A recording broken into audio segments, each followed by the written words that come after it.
So now that we have a basic idea about what Flutter is and how it roughly works, it's important to understand how Flutter is versioned. Flutter is relatively new. It's been around for a couple of years, but especially over the last year, it got a lot of traction and is really pushed by Google now. And therefore, Flutter versions are changing frequently. Now, this does not mean, however, that Flutter changes all the time, that everything about Flutter changes all the time.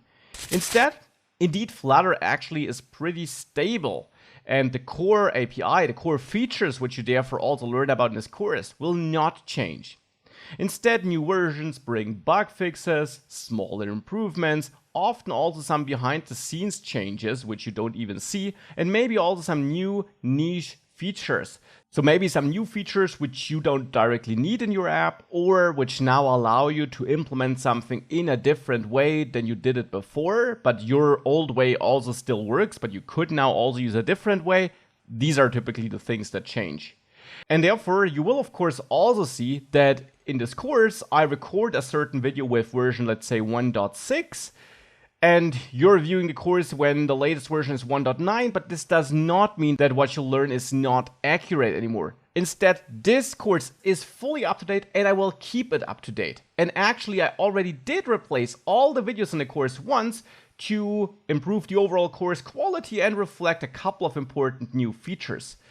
I wouldn't have needed to do so because what I taught still was right. As I mentioned, it's not like everything changing all the time, but there were some things that could now be done in an easier way since I recorded my first version of this course when Flutter was still in beta.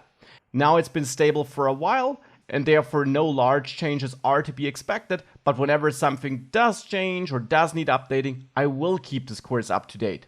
And now that we have that out of the way, it's time to set up Flutter, set up the development environment for Flutter, and build our first little Flutter application. And as a side note, the next videos actually are from my first version of this course. Therefore, there you still see the beta version of Flutter. The setup hasn't changed a bit. The look of the website has changed a tiny bit, but the steps are the same. The result is the same. That's why I kept these videos around. They're 100% accurate. Nonetheless, but really keep this version thing in mind. And whenever something changes and doesn't work anymore, I will fix it and update it. No worries.